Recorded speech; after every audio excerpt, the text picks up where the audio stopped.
What's up, guys, and welcome back to episode 165 of the Designated Players Podcast. In this episode of MLS History Retold, we're headed back to the 2003 playoffs to talk about the insane playoff run for Chicago and San Jose.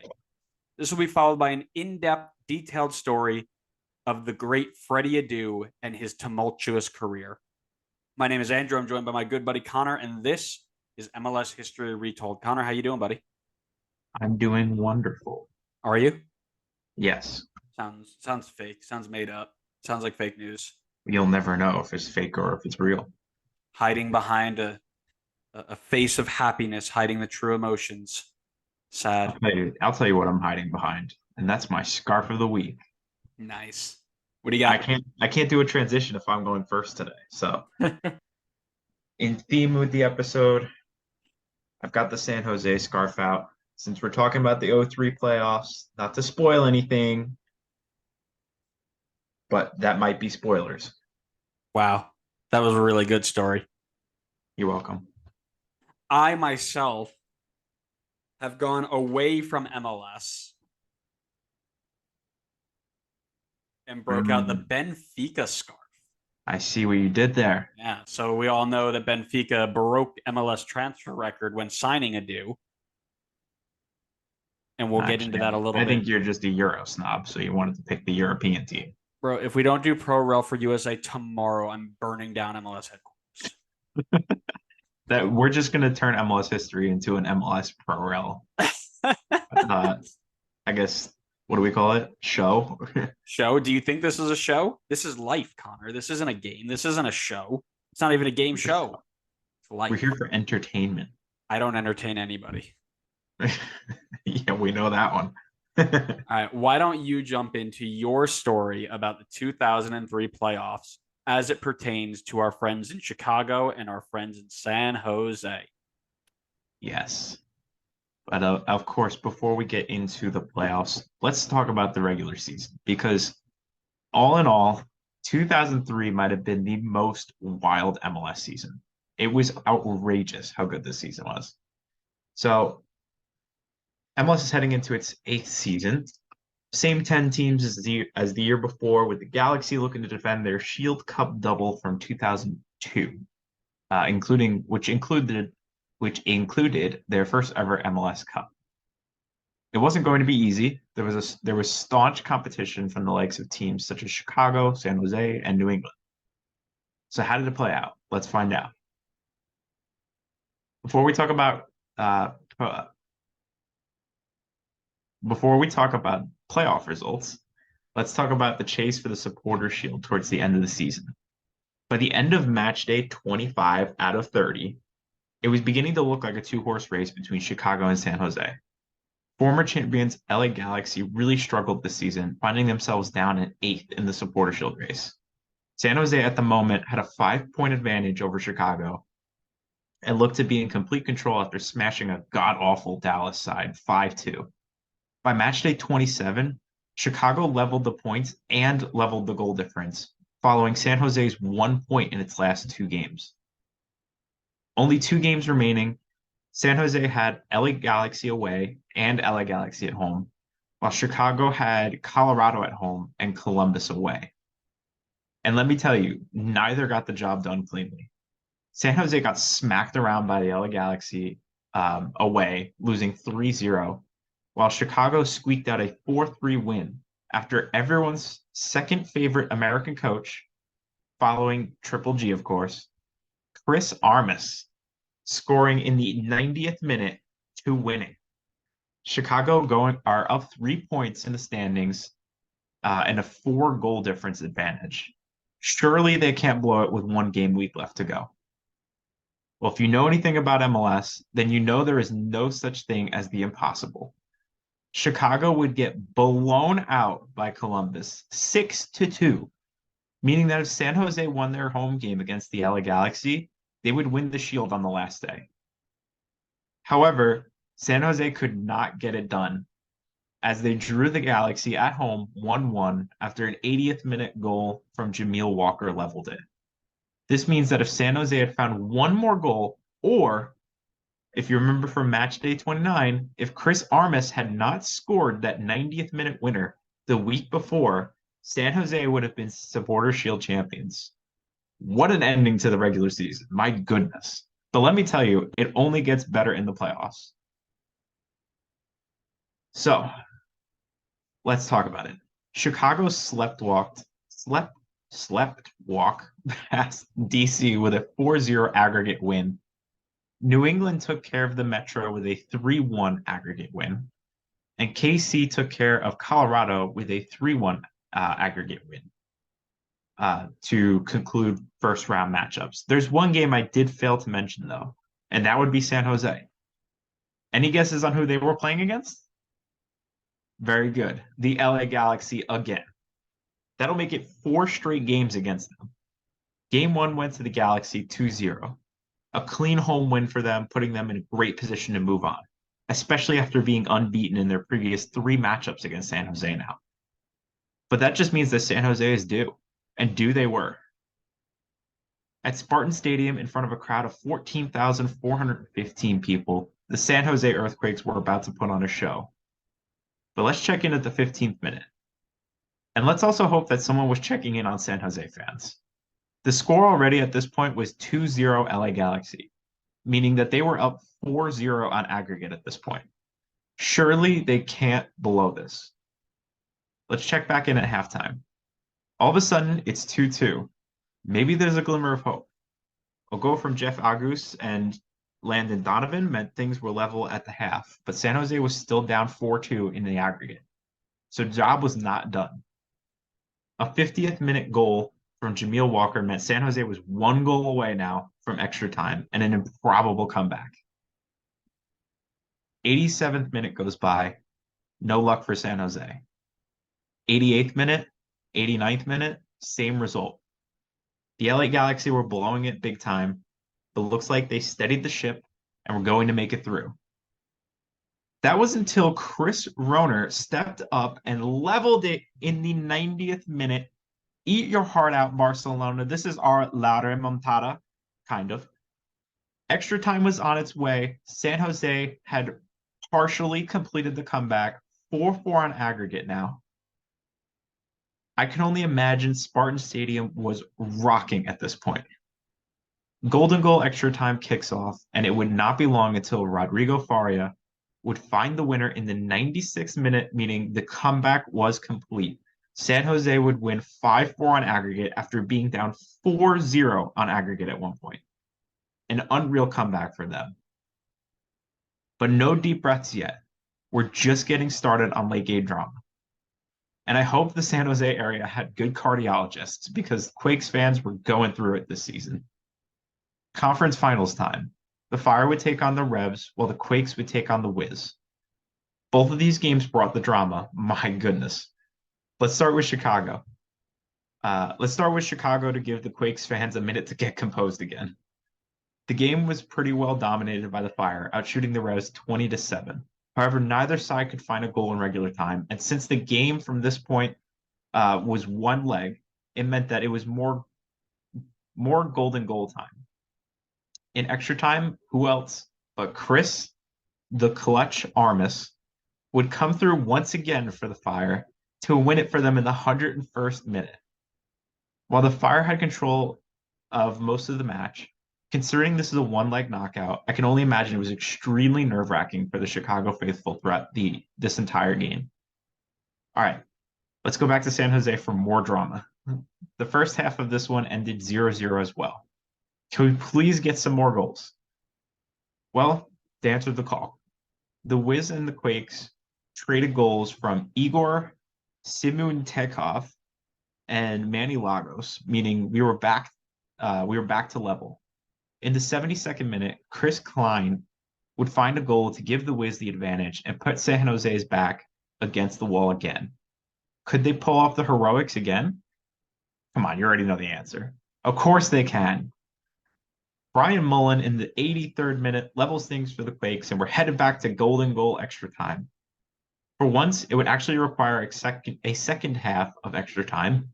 And right before things went to penalties, in the 117th minute, who else but Landon Donovan would step up to send San Jose to the MLS Cup final? Yes, that's right. After all of this, we're only at the start of the MLS Cup final. Now, if you listen to our last episode, then you will probably already have this result spoiled for you. But for those that don't know, Chicago was going for the never accomplished U.S. domestic treble after having won the U.S. Open Cup and Supporter Shield this season. They were one game away from history and likely going down as the best team in history, with only one team stood in front of that dream, the never say die San Jose Earthquakes. The game was played at the Home Depot Center in Carson, California, meaning Edge San Jose. Both teams were packed with MLS legends such as Landon Donovan, Pat Onstad, uh, DeMarcus Beasley, and Zach Thornton. Without spoiling things, this has easily been one of the more exciting MLS Cup finals. So let's jump into it. 5 minutes was all it would take for the Quakes to jump out to a lead through a goal from Ronnie Eklund. San Jose were not leaving it to late game dramatics today. 33 minutes later, Landon Donovan would double the lead to make it 2-0, which would be the same scoreline going into halftime. The treble hopes were looking slim, but DeMarcus Beasley would breathe some hope back into Chicago with a 49th minute goal. However, San Jose would immediately answer following a Richard Mulrooney equalizer in the 50th minute. Again, another goal in quick succession as Chris Roner would score in the 54th minute, but would score for the wrong team, meaning it was only 3-2 San Jose now. It truly is not over. But you know what would probably make it over? Another San Jose goal.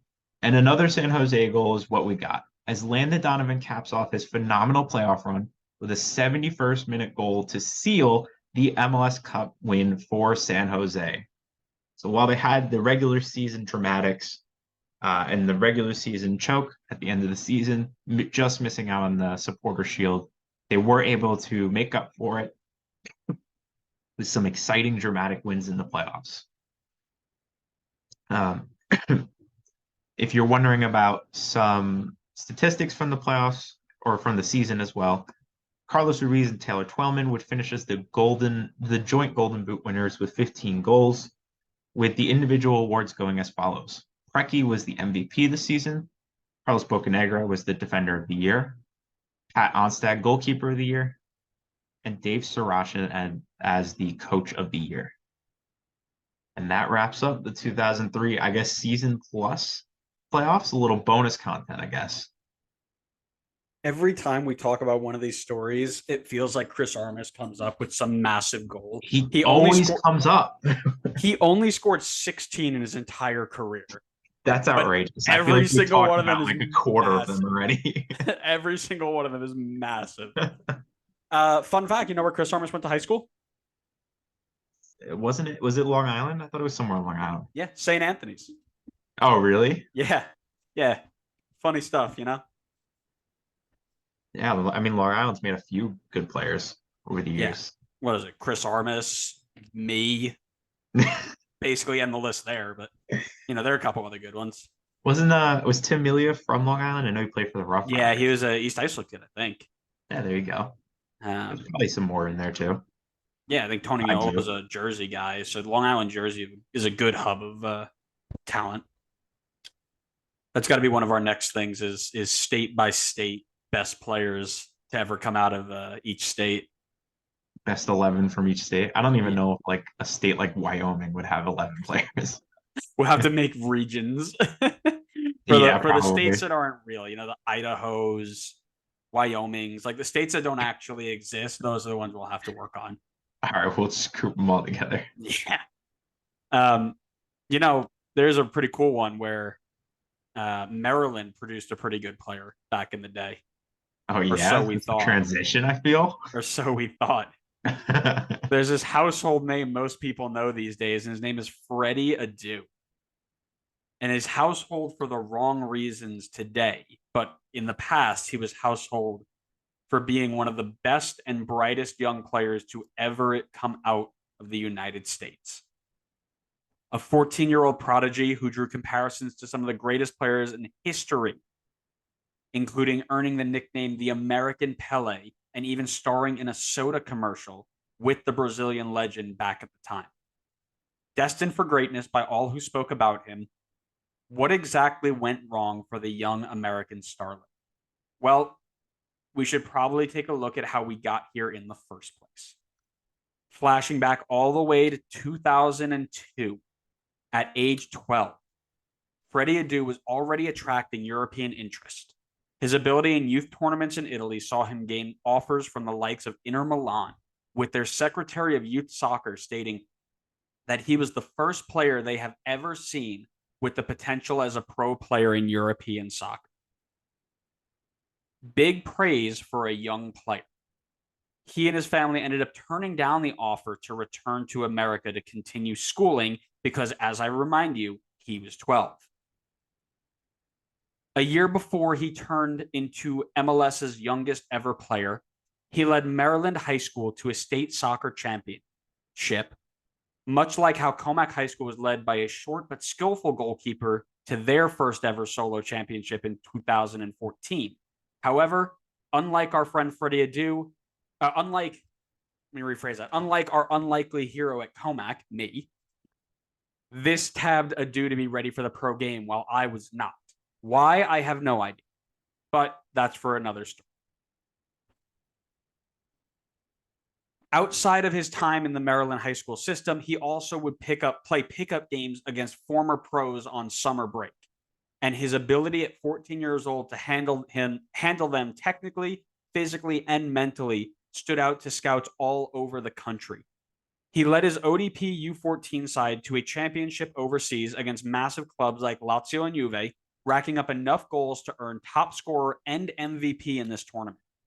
At age 13, he was playing for the US U17s, scoring 22 goals and then 29 the year after.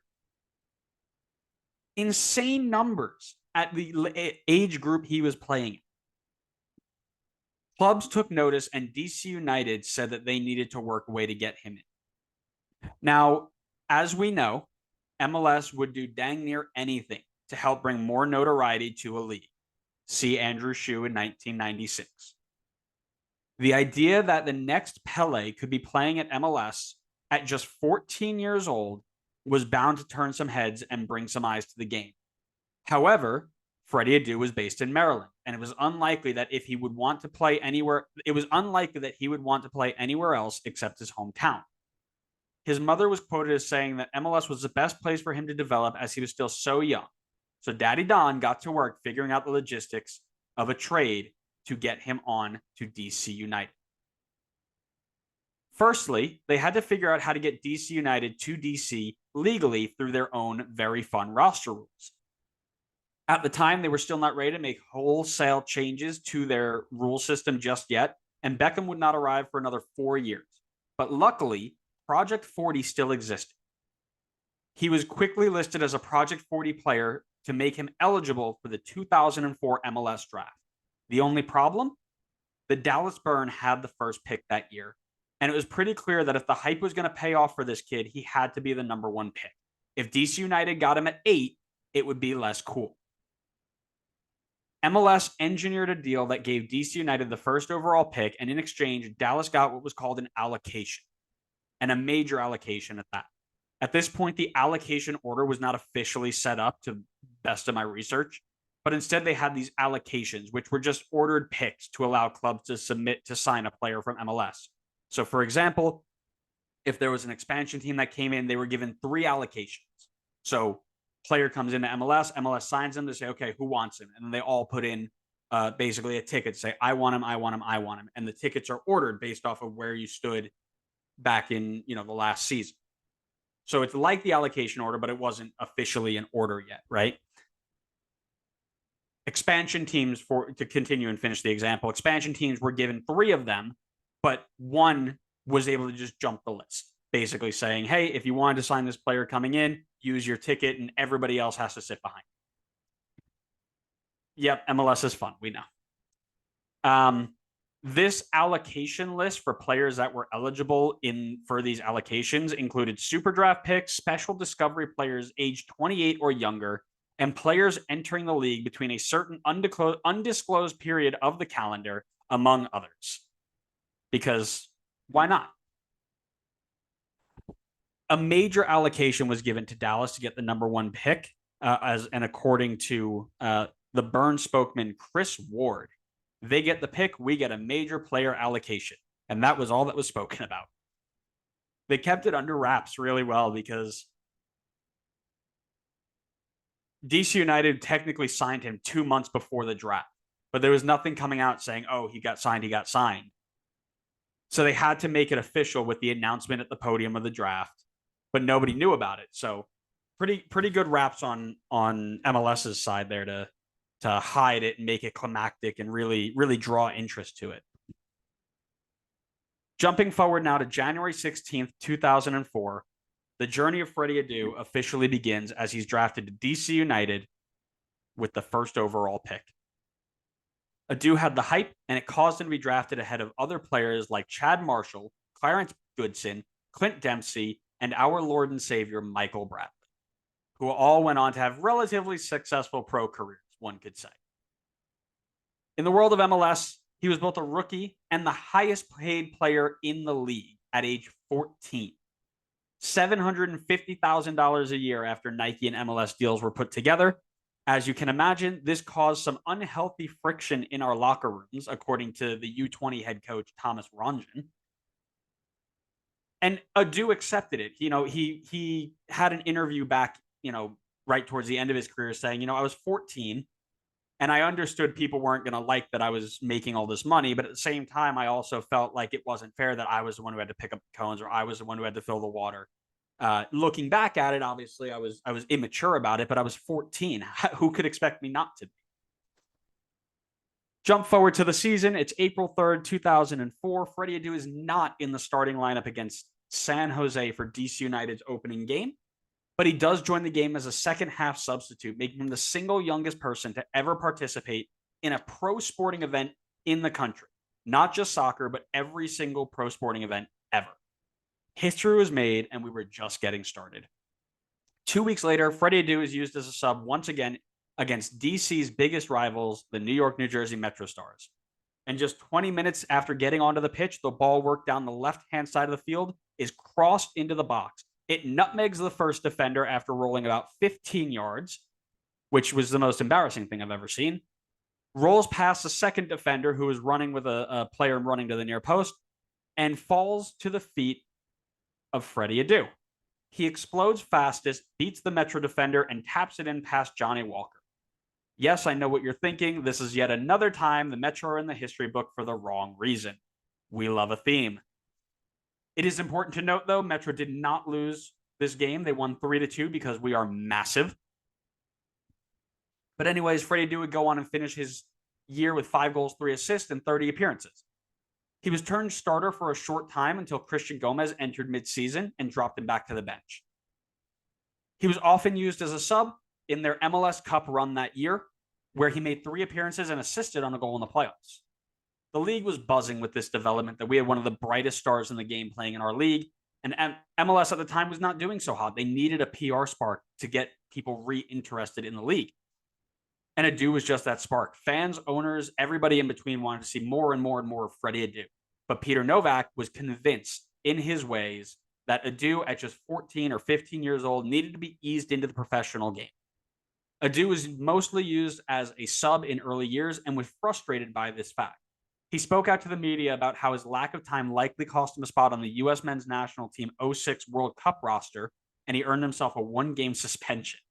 Despite his lack of starts, he went on trial with Manchester United at the request of Sir Alex Ferguson to see him train in person. Ferguson is noted as saying he's a talented young boy and he will go back to America to continue to develop. At age 18, we'll see what we can do. Returning back to DC United, he continued to clash with Peter Novak until they entered 2007 when he was traded to Real Salt Lake, along with the second best goalkeeper in MLS history, Nick Rimando, in exchange for one major allocation, Jay Nolly, and future considerations, which turned out to be a sell-on percentage for whatever money was paid for Adu in an out-of-league transfer. In RSL, things were not as ideal as he would have liked. played 11 times for the club, scoring only once and never winning a game, with 6 draws and 5 losses. Then he was sent out to the U20 World Cup, where he would experience much greater success, including a hat trick versus Poland in a 6-1 victory and both assists to Josie Altidore in a 2-1 win over Brazil, which featured the likes of Marcelo, Renato Augusto, Luis Adriano, Willian, and Alexander Pato. Pretty crazy list of players there, I would have to say. He captained the team to a quarterfinal appearance, eventually losing to Austria in extra time, while also beating Uruguay in extra time. Make it a little light in here. There we go. This performance at the U20 World Cup raised his profile immensely, such that Portuguese giants Benfica took notice. Later that year, he secured a $2 million move to Portugal, a record move for the time at the league. And from there, things started going very south very quickly. It's important to note before we get into this string of really bad moves that not all of this is Adu's fault. When he joined Benfica, they started going through a really bad period in terms of leadership, and he played under 3 managers in 6 months. He couldn't really break into the team because he kept trying to figure out what this coach wanted from him, what that coach wanted from him. By the time they got to the 3rd coach, he just gave up on Freddy Adu. He made just 21 appearances for Benfica and began a loan army spell that Chelsea would rival. His first stop saw him at France with AS Monaco, where he made 10 appearances for the club with 0 goal contributions. Monaco declined the purchase option of the deal, and he ended up returning back to Benfica a year later. He stayed in Portugal to go to CFOS Belenenses in the 3rd division at the time. He played just 109 minutes before returning 2 months later after having his loan cut short due to injury. Then it was directly back to Greece to play for Arias Saloniki. Things got a bit better here, 2 goals, 2 assists in 12 appearances, but they didn't pick up the option. So he goes back to Benfica and rejoins 2nd division side Çaykur Rizespor in Turkey. If anybody's keeping count, that is 4 countries in 4 years. Another spell in which he seemed to get a little bit better. 4 goals, 2 assists in 12 appearances, and also earned a Man of the Match award in the game where he got both of the assists. At the end of the loan, he was released from Benfica and he signed a new deal with MLS side Philadelphia Union on a free transfer and a designated player deal. 5 countries, 5 years. You can imagine how difficult it would be to acclimate to playing football at a pro level, still only a teenager, if not a little bit into his 20s. Crazy. It was here in Philly that he finally settled into football life, still only 22 years of age. He made 41 appearances over 2 years with 10 goals and 3 assists for a relatively poor Philly team. We know that. He told ESPN that year in an interview, by the age of 25, I want to be playing in England or Spain. Not just playing, but to be a regular starter. Many people don't know this, but that was the goal all along. I wanted to start in France or Portugal before going to England or Spain. That's why I picked Benfica. That's why I picked Monaco on my first loan move. In 2012, Peter Novak was fired and John Hackworth came in to take over. He was not impressed with Freddy Adu for the salary that he was making and immediately started trying to force Adu out of the club. Eventually, they found a deal to send him to Brazilian side Bahia, with Brazilian legend Kleberson going the other way. Bahia was almost a worse off mess than Benfica was. Adu once again played under 3 managers in 1 season and was released, just making 4 appearances that year. This began a series of trials where Adu failed to make himself stick. He trained with Blackpool, Stabæk, managed by our favorite bald manager, Bob Bradley, and AZ in Netherlands, failing each time to earn a deal. A few months later, in July 2014, he finally signed with Serbian club FK Jagodina on a 1.5-year deal. He made his debut on September 24th, 2014, as a sub in the Serbian Cup. This was his only appearance for the club, and he was released shortly thereafter. He moves to KUPS in Finland in March of 2015, playing 6 times for the club, and then chose to terminate his contract just 3 months into the gig, opting to make a return back to the United States. Now, on what seems to be his billionth club, NASL's Tampa Bay Rowdies signed him off the back of his time in Finland, and he was able to gain, yet again, a little bit of stability in America, spending 18 months with the side without really being able to return to top form. He made 13 appearances and did not have his contract renewed. However, he was still only 25 at this point and did not have his hopes or dreams shattered. For over a year, he went on to train with other clubs, including NASL's Portland Timbers and a Polish club that I don't really want to try and pronounce, but we're going to go for it. Sandekja Naui Sox. Got it. No notes. The latter resulted in a comment from the manager of that Polish team saying the trial was a joke. Neither of these trials turned into anything concrete. We flash forward to 2018, where Freddy Adu signs with the Las Vegas Lights. He plays for another 8 months alongside former MLS names like Eric Avila and Daigo Kobayashi. Yet again, he failed to make an impact with only 1 goal, 1 assist in 15 appearances and was released at the end of the season. This was followed by a 2-year break from football, where he found himself coaching youth soccer in Maryland instead of trialing with any club who would take him. It all started to hit him on a visit back to RFK in 2018, where he was quoted as saying, "I can't believe it. Time just flies. I was 14 when I first started here. Now I'm 28. It's just weird. It went so fast. I understand now what everybody meant when they said don't take it for granted. You blink and wake up and it's like, oh man, it goes by quick. Make the best of it when you can." Over the 2 years he was off, he never did abandon his dream of playing, however. And in October of 2020, he found himself in Sweden with a 3rd division side called Österlen FF. At age 31, he was about to get the biggest reality check of his tumultuous career. The question had always been the same, no matter where he was going to go.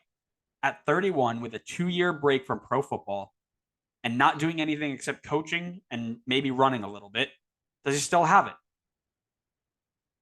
Well, I think we all remember how this goes. But if you don't, when Adu signed his contract in October 2020, it took him a few months to get over there and get situated. So he didn't start training until the Christmas holiday. Or rather, after the Christmas holiday. He got there after New Year's. Abruptly, 1 month later, in February 2021, the club announced that it was terminating Adu's contract with immediate effect. There were mixed rumors about exactly what happened, with Adu citing internal conflict at the club. He gave an interview saying that there's some kind of power struggle going on where the coach said that I was released without his approval. I just want to play football and get in shape, then to play matches. This contract isn't broken until both parties agree.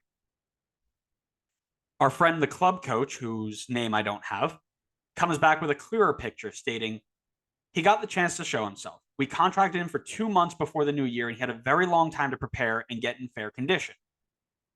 He said he wanted to resume his career and get back on track. Then you would expect him to show his best side during the trial.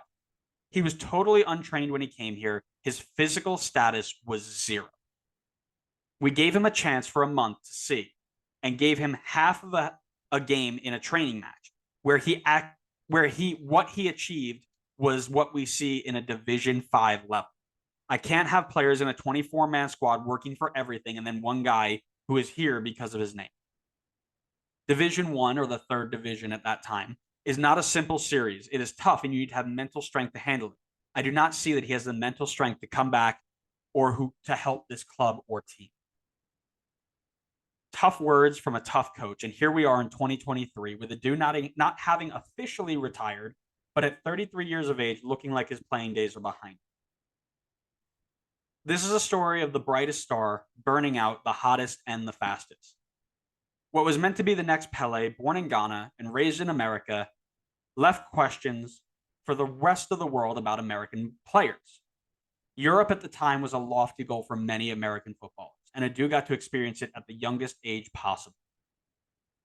Many arguments can be had regarding the impact on Americans abroad. Did his failure to succeed stunt the growth of American talent? Did his failure to succeed stunt the train of American talent to Europe? Or did his career path actually entitle success and pave way for the other Americans to make the same jump, but is looked at as a failure based off of the lofty expectations? Freddy Adu agrees with the latter. In an interview in 2010, before returning to Philly, he claimed that he was on the right track. And he wasn't totally wrong. At 22 years old, he had already played in multiple European, North, and South American leagues, was the hero of a U20 World Cup, and was the most expensive transfer at one point in time. Did it all work out perfectly? Of course not. But the lofty expectations of the teenager's career should not overshadow that he was the first person really to break the barrier. He was the first person to get over the line and turn heads towards the production of talent in the land of football, basketball, and baseball. It was a move that showed that we had something special working here, and that you better keep an eye on us because we're about to blow up. We're about to be big. Almost 20 years on from his debut, transfer fees for American players in MLS, or players in MLS in general, make up the top 5 of total sums in the world, moving to top clubs in England, Spain, Belgium, Italy, Germany, and the Netherlands, just to name a few.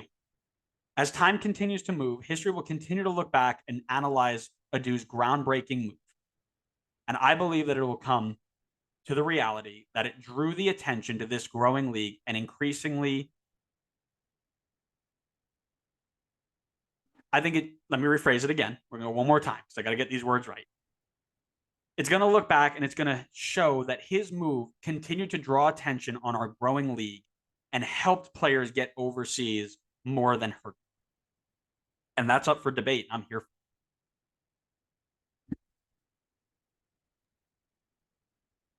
What an interesting career for sure. Yeah. Like I said, this goes back to is it more important to be running around Europe and not sticking a la Matt Miazga today? Or is it more important to come back, get minutes, and work yourself into the team, a la Matt Miazga today? Miazga couldn't get himself into the national team because he kept jumping from European club to European club to European club and playing more than Freddy Adu was, by the way. And he never got in. Now he sits at FCC, is taking them to the top of the table, and is in the national team picture again. So the question is, if Adu comes back and instead of going from Philly to Bahia, if he went and dropped down to NASL early, got his footing, and then made another move to MLS, are we talking about this guy the way we are today? I don't think so. Yeah, I feel like Miazga is playing himself right back into the picture again. Now that he's got, I think the most important thing is just the stability, the opportunity to play with the same guys in the same system and just kind of like get familiarity. I think that's huge for Miazga versus jumping around to a different team every single year. I feel like that's super hard. It's completely different systems. It's completely different teammates. And he plays in a position where you're going to have someone else you have to like be on the same page with. He's not like a lone striker. He's not like a winger. Like he's a center back. There's going to be another center back. There may even be 2. Like he has to have good chemistry with these guys, and moving around to a different team every year is going to make it so much harder for him. So, yep, I completely agree. Right, and like I said, it's something where when people keep talking about MLS versus Europe, right? You can make that argument that you're going to get quality reps in Europe, but is it worth it when you're not playing? Clearly, Freddy Adu was not playing a ton, and he couldn't break into the team. Or when he did, he tried to. He played poorly, right? U20s was good for him, but he never really made that jump because he didn't have any stability. His progress was prevented by instability. So if you're going to make that move, you need to know that it's going to be a move for long term, that you're not going to be in a lone army like Miazga was, right? And we keep going back to Miazga. It's the most similar story to recent memory for me, right? So you need to understand that if you're going to make that move, you need to break in. Otherwise, it's better to come back and get minutes, make your game better in a league that's still good, right? And then move on. Now, would he get the same improvement in 2004 MLS versus 2004 Europe? I don't know. I was 6, so 7. I don't know. But that's the story, and we want to hear your thoughts. Were you around listening to this story, watching it unfold as it was happening? Let us know. Let us know your thoughts. If you were around for that 2003 game, I want to know what you were thinking because that was one heck of a series. But thanks so much, everybody, for listening to episode 165 of the Designated Players Podcast. We hope you enjoyed it. Make sure you're following us wherever you get your podcasts. You know, the next time we post a story, our next history episodes will entail the night of the flying seat cushions and DeMarcus Beasley playing 90 minutes for the U.S. men's national team and then directly playing 45 minutes for Chicago after that. You want to talk about unique? That's some unique stuff right there. So make sure you subscribe and share to friends who would enjoy those stories. We've also got some more top 10s coming up, including top 10 worst designated players, as well as some of our Friday game series, including Guess the Player based off their career, with a much snazzier title by the time it goes out. But we're going to go in, we're going to list some players' careers moves, starting with the first club they played for all the way through, and we're going to try and guess who they were. MLS based, of course, because that's what we do. Make sure you're following us on all forms of social media: Facebook, Twitter, Instagram, YouTube, TikTok. Search the Designated Players Podcast and you will find us. We put a lot of good clips out there. I think you guys will enjoy them and you guys can interact with them. But other than that, we appreciate you guys listening, watching, or doing whatever it is you do with these podcasts. And we hope to see you on the next episode. See ya.